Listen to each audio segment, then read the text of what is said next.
الحمد لله رب العالمين والصلاة والسلام على سيد الأنبياء والمرسلين وعلى آله وأصحابه أجمعين أما بعد وأعوذ بالله من الشيطان الرجيم بسم الله الرحمن الرحيم وقالوا لولا أنزل عليه آيات من ربه قل إنما الآيات عند الله وإنما أنا نذير مبين أولم يكفهم أنا أنزلنا عليك الكتاب يتلى عليهم إن في ذلك لرحمة وذكرى لقوم يؤمنون صدق الله العلی العظیم۔ محترم حضرات، میں نے جو آیات آپ کے سامنے پڑھی ہیں ان کا ترجمہ ہے اور کہتے ہیں کہ اس پر اپنے رب کی طرف سے نشانیاں کیوں نہ اتاری گئی۔ آپ فرما دیجئے نشانیاں تو سب اللہ کے پاس ہیں، میں تو صرف کھلا آگاہ کر دینے والا ہوں۔ کیا ان کے لیے کافی نہیں کہ ہم نے آپ کی طرف کتاب نازل فرما دی جو ان پر پڑھی جا رہی ہے، اس میں رحمت و نصیحت ہے ان لوگوں کے لیے جو ایمان لاتے ہیں۔ ان آیات میں اللہ رب العزت نبی کریم صلی اللہ علیہ وسلم سے کیے گئے مطالبات کے متعلق بات فرما رہے ہیں۔ کفار و مشرکین نے جب قرآن کریم سنا تو انہوں نے کہا کہ اس کے لیے کچھ معجزات کیوں نہیں پیش کیے گئے، یعنی قرآن کریم واقعتاً اللہ کی کتاب ہے اور اللہ کا کلام ہے، اس کے لیے نشانیاں یعنی معجزات کیوں نہیں اتارے گئے؟ تو نبی کریم صلی اللہ علیہ وسلم کو اللہ رب العزت ارشاد فرما رہے ہیں کہ معجزات تو اللہ کے پاس ہیں۔ یہاں اللہ کے پاس سے مراد یہ ہے کہ معجزہ نبی اپنی مرضی سے پیش نہیں کرتا، بلکہ اللہ رب العزت کی اجازت اور منشا سے معجزہ پیش کرتا ہے۔ بذات خود معجزہ پیش کرنے کی طاقت نبی میں نہیں ہوتی۔ آگے پھر اللہ رب العزت نے ارشاد فرما دیا کیا ان کے لیے کافی نہیں کہ ہم نے آپ کی طرف کتاب نازل فرما دی جو ان پر پڑھی جاتی ہے یا پڑھی جا رہی ہے۔ اس آیت میں جو اللہ رب العزت نے کتاب بیان کیا ہے وہ یہی قرآن کریم ہے، یعنی معجزات کی ضرورت نہیں۔ جو قرآن کریم جو آسمانی کتاب ہم نے نبی کریم صلی اللہ علیہ وسلم پر اتاری ہے وہ بذات خود سب سے بڑا معجزہ ہے، اس سے بڑھ کر کوئی معجزہ نہیں ہے۔ ایک بات اور ہے، گزشتہ انبیاء علیہ السلام کو جو معجزات پیش کیے گئے تھے ان میں اور نبی کریم صلی اللہ علیہ وسلم کے معجزے میں فرق ہے، اور فرق ایسے ہے کہ گزشتہ انبیاء کے معجزے وقتی تھے، یعنی جب انہوں نے معجزہ دکھایا اللہ کے حکم سے تو وہ معجزہ امت کے سامنے آیا، بعد میں ختم ہو گیا۔ جس نے مانا، جس نے انکار کر دیا، بعد میں نشانات نہیں رہے۔ لیکن نبی کریم صلی اللہ علیہ وسلم کے معجزات قرآن کریم سمیت ایسے ہیں جو رہتی دنیا تک ہر آدمی کے سامنے ظاہر رہیں گے، چھپیں گے نہیں۔ خصوصاً قرآن کریم ایک ایسا زندہ معجزہ ہے جو قیامت تک ہر انسان کے آنکھوں کے آگے رہے گا۔ اس کے اندر جو چھپے ہوئے راز ہیں ہر ایک کے سامنے ظاہر رہیں گے۔ یہ ایک زندہ معجزہ ہے۔ دوسرے معجزات بھی نبی کریم صلی اللہ علیہ وسلم کے یہ نہیں کہ 1400 سال گزر گئے تو ختم ہو گئے، آج بھی باقی ہیں۔ اس کی ایک مثال شق القمر، یعنی جب آپ نے چاند کی طرف اشارہ کیا تو چاند دو ٹکڑے ہو گیا، آج تک اس کے نشانات چاند پر موجود ہیں اور ہم اپنے انٹرنیٹ پر اس کی تصاویر دیکھ سکتے ہیں۔ یعنی نبی کریم صلی اللہ علیہ وسلم کے معجزات قیامت تک باقی رہیں گے، وہ مٹائے نہیں جائیں گے۔ ان میں سب سے بڑا معجزہ قرآن کریم ہے۔ ہم یہ سمجھتے ہیں کہ قرآن کریم اللہ کی کتاب ہے، یہی معجزہ ہے، ایسا نہیں۔ چونکہ ہم نہیں جانتے قرآن کریم میں کیا کیا بیان کیا گیا ہے، تو قرآن کریم کا اعجاز ہمیں نہیں پتا، اس کے معجزے ہوں، اس کا معجزہ کس صورت میں ہے اس کی خبر نہیں۔ قرآن کریم معجزہ کیوں ہے، اس کے متعلق چند باتیں آپ کو سنا دوں تو بات سمجھ میں آئے گی کہ قرآن کریم زندہ معجزہ ہے۔ قرآن کریم کے اندر ہر قسم کی بات کی گئی ہے اور ہر زمانے کے لیے کی گئی ہے۔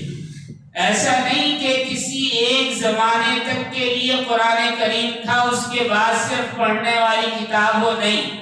قرآن کریم کا یہ اعجاز ہے کہ ہر موضوع پر اور ہر چیز کے بارے میں اور ہر زمانے میں اور ہر زمانے کے لوگوں کے لیے قرآن کریم ہے۔ اس میں بہت ساری چیزیں ہیں۔ زبان و ادب ایسا ہے کہ اس کی مثال نہیں دی جا سکتی، شعر و سخن کی مثال نہیں دی جا سکتی، نصیحت و موعظت اس کے عجیب و غریب ہیں۔ اسی طرح آج سائنس کا زمانہ ہے تو سائنس سے متعلق بہت ساری آیات ہیں، میڈیکل سائنس کے متعلق بہت کچھ بیان کیا گیا ہے، جغرافیہ ہے، جیومیٹری ہے، قانون حکومت ہے یعنی حکومت سازی ہے، اسی طرح قوانین جنگ ہیں، اسی طرح معیشت و معاشرت ہے، تعلیم و تعلم ہے، اخلاق و کردار بیان کیا گیا ہے اور حقوق اللہ اور حقوق العباد بیان کیے گئے ہیں، جنت و دوزخ کا تذکرہ ہے اور موت اور زندگی کی حقیقت بیان کی گئی ہے، اور بھی بہت کچھ جہاں تک ہم نہیں جانتے یا آگے جو کچھ آنے والا ہے سب کا سب قرآن کریم میں بیان کر دیا گیا ہے۔ اس کی چند مثالیں، کوئی بھی کتاب مکمل نہیں ہوتی، کیسے؟ اس میں کچھ نہ کچھ حصہ باقی رہ جاتا ہے۔ قرآن کریم نے پچھلے امتوں میں یا پچھلی اقوام میں جو راز تھے جن کو ظاہر نہیں کیا گیا اور جو ظاہر نہیں ہو سکے ان کو ظاہر کر دیا ہے۔ کیا حضرت عیسیٰ کے متعلق کرسچن آج تک اس کنفیوزنگ میں مبتلا ہیں کہ آپ کو سولی دی گئی یا آپ اللہ کی طرف اٹھا لیے گئے؟ قرآن کریم نے صاف بیان کر دیا کہ حضرت عیسیٰ کو اللہ نے اپنی طرف اٹھا لیا ہے، بالکل صاف صاف قرآن کریم میں بیان کیا گیا۔ حضرت عیسیٰ کے حواریوں کو خود پتا نہیں تھا کہ حضرت عیسیٰ کو اٹھا لیا گیا، آج تک وہ اس کنفیوزنگ میں مبتلا ہیں۔ اگر قرآن کریم کی آیت دیکھیں تو پتہ لگ جائے کہ اللہ رب العزت نے ان کو بحفاظت زندہ آسمانوں پر اٹھا لیا۔ اسی طرح کشتی نوح کے متعلق بہت سارے لوگ کنفیوزنگ میں تھے، آج کشتی نوح ظاہر ہو گئی، قرآن کریم نے اس کی بھی وضاحت کر دی۔ کعبۃ اللہ کی تعمیر کے متعلق کفار و مشرکین مکہ کے کنفیوز تھے کہ حضرت ابراہیم نے بنایا یا ان سے پہلے کسی اور نے بھی بنایا تھا، قرآن کریم نے وضاحت کر دی۔ اسی طرح حضرت آدم کا جنت سے نکلنا اور زمین پر آباد ہونا قرآن کریم نے صاف بیان کیا۔ یہ ایسے راز تھے کہ ساری زندگی انسان محنت کرتا تو ظاہر نہ ہوتے۔ اس کے علاوہ جو گزشتہ اقوام پر عذابات آئے، یعنی قوم صالح پر، قوم لوط پر، قوم سمود پر اور ہود علیہ السلام کی امت پر اور داد کی جنت، اور اس کے علاوہ فرعون اور حامان، ان سب کا تذکرہ اور ان کے واقعات قرآن کریم نے بیان کر دیے جو آج زیر زمین نکل رہے ہیں قرآن کریم کی یاد دہانی پر۔ اس سے پہلے کوئی ان واقعات کو نہیں جانتا تھا کہ ایسے ایسے عذابات آئے۔ قرآن کریم نے پیش گوئی کی کیا کہ سمندر میں اندھیرا ہے، تہ کے اندر اندھیرا ہے۔ آج سائنس نے اس کو ثابت کر دیا کہ قرآن نے 1400 سال پہلے جو کہا بالکل سچ ہے۔ اسی طرح چاند، سورج اور زمین اور دیگر سیاروں کے مدار ہیں، یعنی وہ اپنی اپنی جگہ گھوم رہے ہیں۔ اس سے پہلے یہ نظریہ تھا کہ ہماری دنیا اور چاند، سورج اپنی اپنی جگہ ثابت ہیں، کوئی چلنے پھرنے والا نہیں۔ قرآن کریم نے اس کو بیان کر دیا کہ نہیں، ثابت جامد نہیں، یہ اپنے اپنے مدار میں چل رہے ہیں۔ پھر ان کی حیثیت و کیفیت اور یہ کب تک ہے، ان کی عمر کتنی ہے، ان سب کو قرآن کریم نے بتایا۔ یہاں تک کہ راکٹ کے متعلق قرآن کریم نے بتایا، ایروپلین کے متعلق قرآن کریم نے بتایا، روشنی اور اندھیرے کے متعلق بیان کیا، اور وقت کے متعلق بیان کیا کہ وقت تمہاری دنیا کے لیے ہے، تمہاری دنیا سے باہر وقت اور ٹائم نہیں ہے۔ اسی طرح ماں کے پیٹ کے اندر جو بچہ ہوتا ہے اس کی کیا کیفیات ہیں وہ آج ہمیں پتہ چل رہی ہیں 21ویں صدی میں، قرآن کریم نے بہت پہلے بیان کر دیا۔ اسی طرح قرآن کریم کا سب سے بڑا معجزہ ایک یہ ہے کہ قرآن کریم کی زبان آسان ہے، پڑھنے میں قرآن کریم بہت آسان ہے، لیکن کلام کے اعتبار سے قرآن کریم بہت مشکل ہے۔ یعنی قرآن کریم جیسی کوئی آیت بنا ہی نہیں سکتا۔ کفار و مشرکین کے سامنے قرآن کریم پیش کیا گیا، لیکن ایک آیت بھی وہ بنا نہیں سکے۔ اس کے علاوہ آج تک اس پر کوششیں کی جا رہی ہیں، قرآن کریم کی ایک آیت کی مثال بیان نہیں کی جا سکی۔ رشیا نے اور برطانیہ نے، امریکہ نے اور جرمن نے کتنا سب کچھ زور لگا لیے، لیکن قرآن کریم کی تفصیل پیش نہیں کر سکے۔ ایک آدمی کے پاس، یعنی جو ڈاکٹر تھا اور عربی زبان کا ماہر تھا، جرمن کے لوگ گئے اور انہوں نے کہا کہ قرآن کریم کا ڈپلیکیٹ، یعنی ایسا جس میں اسلامی احکامات نہ ہو لیکن پڑھنے میں ایسا ہی مزیدار ہو، ایسا ہی پرسکون ہو، ایسا ہی جادوئی اثر رکھنے والا ہو، ایک کلام بنا کر دو۔ 6 مہینے کے بعد آئے تو دیکھا کہ کاغذ کے پرزے پھٹے پڑے ہیں، سارے کمرے میں بکھرے پڑے ہیں، لیکن ایک کاغذ سامنے رکھا ہے اور پین لیے بیٹھا ہے۔ لوگوں نے پوچھا کہ ہم نے جو کانٹیکٹ کیا تھا آپ سے، جو معاہدہ ہوا تھا، اس کا کیا ہوا؟ کہا کہ 6 مہینے ہو گئے، میں بسم اللہ الرحمن الرحیم کا بدل نہیں لکھ سکا۔ یہ وہ اعجاز ہے قرآن کریم کا جس کو کوئی بیان نہیں کر سکتا، جس کو کوئی ختم نہیں کر سکتا۔ قرآن کریم میں میڈیکل سائنس ایسا بیان کر دیا گیا ہے کہ آج ڈاکٹر حیران ہیں۔ بیمار ہونے کی ابتدا قرآن کریم نے وضاحت کر دی کہ بیمار ہی نہیں ہو سکتے۔ کیوں؟ خوب کھاؤ پیو لیکن زیادتی نہ کرو، یعنی کھاؤ، اچھا سے اچھا کھاؤ لیکن حد سے زیادہ مت کھاؤ۔ یہ ایک بیماری کی وجہ ہے، یہیں سے ساری بیماریاں شروع ہوتی ہیں۔ قرآن کریم نے بیان کیا کہ لڑکی کے لیے ایک حصہ اور لڑکے کے لیے 2 حصے وراثت کے سلسلے میں بیان کیا گیا ہے۔ امریکہ میں 2 بچے پیدا ہوئے ایک ہی وقت میں، ایک بچی ایک بچہ، الگ الگ عورتوں۔ جب نہلانے کے لیے حمام میں نرس لے کر گئی دونوں بچوں کو تو دونوں بچے مل گئے، یہ پتہ نہیں چل رہا ہے کون سی عورت کا کون سا بچہ ہے۔ سب پریشان۔ پورے ہاسپٹل میں 18 ڈاکٹر تھے، جن میں سے 17 عیسائی اور یہودی تھے، ایک مسلمان تھا۔ سب نے کہا کہ اس کے ڈی این اے میچ نہیں ہو رہے ہیں، چاروں کے یعنی دونوں ماؤں کے اور دونوں بچوں کے الگ ہیں، لہٰذا اب کیا راستہ اختیار کیا جائے کہ دونوں کا یہ پتہ چلے کہ کون سا بچہ کس کا ہے۔ اور چیلنج کر دیا مسلمان ڈاکٹر کو۔ اس نے یہ آیت نکالی جس میں کہا گیا بچی کے لیے 1 حصہ اور بچے کے لیے 2 حصے، اور کہا کہ ماں کا دودھ نکال کر دیکھا جائے کتنا ہے، جس کا ڈبل ہوگا اس کا بچہ ہے اور جس کا سنگل ہوگا اس کی بچی ہے۔ قرآن کریم نے صاف صاف بیان کر دیا۔ یہ وہ معجزات ہیں قرآن کریم کے جسے ختم نہیں کیا جا سکتا، اور وقت کے ساتھ یہ معجزات ظاہر ہو رہے ہیں۔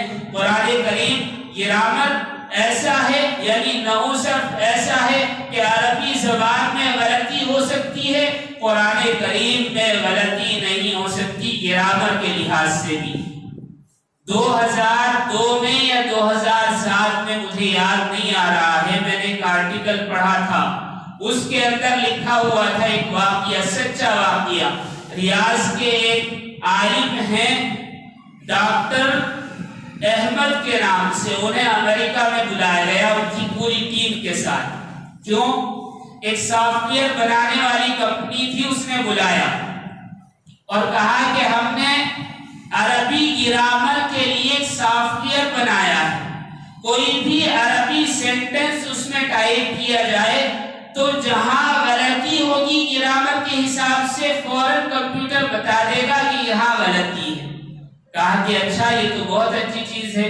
کہا کہ ایک اور کام ہم نے کیا ہے، کہ وہ کیا کہ ہم نے قرآن کریم کو ٹائپ کیا ہے، آپ اس کا پروف دیکھ لیں کہ کہیں کوئی غلطی تو نہیں ہے۔ انہوں نے 8 دن لگائے اور پورا قرآن کریم کا پروف دیکھا کہ کہیں کوئی اعراب کی الفاظ کی غلطی تو نہیں، تو کہا کہ بالکل صحیح ٹائپ کیا ہے۔ تو انہوں نے کہا کہ دیکھو، ہم نے جو قرآن اس میں ٹائپ کیا ہے اس کا مقصد یہ ہے تاکہ ہم اس سافٹ ویئر میں اس کو کنورٹ کریں اور یہ دیکھیں کہ قرآن کریم میں گرامر کے اعتبار سے کوئی غلطی ہے یا نہیں۔ ڈاکٹر احمد پریشان ہو گئے، انہوں نے کہا کہ یہ کیا ہوگا، لیکن پھر بھی کہا کہ یہ اللہ کا کلام ہے، ہمیں یقین ہے کہ اللہ رب العزت ہماری عزت باقی رکھے گی۔ کہا کہ آپ چیک کریں۔ پورا قرآن کریم اپلوڈ کیا گیا سافٹ ویئر کے اندر، اور وہ جب کنورٹ ہوا اور اسکین ہو کر غلطیوں کی تعداد آئی 0 0 0 0 0، کوئی غلطی نہیں۔ جو ڈائریکٹر تھا کمپنی کا، اس نے آہستہ سے پوچھا، ہم نے قرآن کریم میں 2000 غلطیاں جان بوجھ کر اس سافٹ ویئر میں رکھی تھی کہ اگر غلطیاں نہ بھی ہو تو وہ بھی دکھائے، لیکن کیا ہوا کمپیوٹر کو؟ آپریٹرز جو بیٹھے تھے انہوں نے کہا کہ یہ تو معجزہ ہے، ہم نہیں جانتے۔ ڈائریکٹر اسی وقت غش کھا کر نیچے گرا اور روح پرواز کر گئی۔ یہ زندہ معجزہ ابھی کا ہر لحاظ سے قرآن کریم ایسا ہے کہ اس کو بیان نہیں کیا جا سکتا، اس کے معجزات ختم نہیں ہو سکتے۔ قرآن کریم اللہ رب العزت کا ایسا معجزہ ہے جس کی حفاظت اللہ رب العزت نے اپنے ذمے لی ہے۔ ہم جانتے ہیں قرآن کریم کوئی کتنا بھی دبانا چاہے کہیں نہ کہیں سے نکل آتا ہے۔ آپ نے سنا ہوگا رشیا کے متعلق کہ وہاں لال تحریک چلی تھی، سرخ تحریک، یعنی لادینیت، مذہب کے نام پر وہاں قتل عام کیا گیا۔ کوئی مذہب نہیں، کوئی دین نہیں، جس کے پاس قرآن کریم مل گیا اسے پھانسی دے دی گئی۔ ایک مولانا کہتے ہیں کہ میں گیا تو میں نے دیکھا کہ مساجد بند ہیں، میں نے مسجد کا تالا توڑا اور اندر جا کر نماز پڑھی۔ لوگوں نے کہا کہ کیا کرتے ہیں، آپ کو پولیس لے جائے گی، گرفتار کر لے گی، جیل میں ڈال دے گی یا گولی مار دے گی۔ کہا کہ نہیں، مسجد اللہ کا گھر ہے، میں نماز پڑھوں گا۔ لیکن اتفاق یہ کہ پولیس کو اطلاع نہیں ملی۔ آس پڑوس کے لوگوں نے ان کی دعوت کی، بلایا، اپنے ہاں بٹھایا تو انہوں نے پوچھا کہ یہاں اتنی پابندی ہے کہ اسلام اور قرآن کریم اور نماز پر ایسی پابندی کہ لوگ چھپ کر ان پر عمل کرتے ہیں، اپنے گھروں میں نماز پڑھتے ہیں، تو قرآن کریم تو کسی بچے کو یاد نہیں ہوگا۔ میزبان نے کہا کہ ہمارے یہاں ہر 8 سال کا بچہ حافظ قرآن ہے۔ تو ایک بچے سے انہوں نے قرآن کریم دے کر کہا کہ پڑھو، اس نے کہا کہ میں نہیں پڑھ سکتا، مجھے نہیں آتا۔ مولا نے کہا کہ آپ تو کہتے حافظ ہیں، کہا کہ ہاں حافظ ہیں، کہا کہ آپ آیت پڑھ کر سناؤ، یہ پڑھے گا۔ تو ایک آیت انہوں نے پڑھی، بچہ فر فر پڑھنے لگا، کہا کہ اسے پڑھنا نہیں آتا لیکن قرآن کریم یاد ہے۔ یہاں کوئی ایسا گھر نہیں جس میں حافظ قرآن بچے نہ ہوں۔ کیوں؟ جب حکومت نے قرآن پر پابندی لگائی، مساجد پر پابندی لگائی، قرآن کریم ختم نہیں ہوا، سینوں میں محفوظ ہو گیا۔ قرآن کریم ایسے ہی نہیں ختم ہو سکتا۔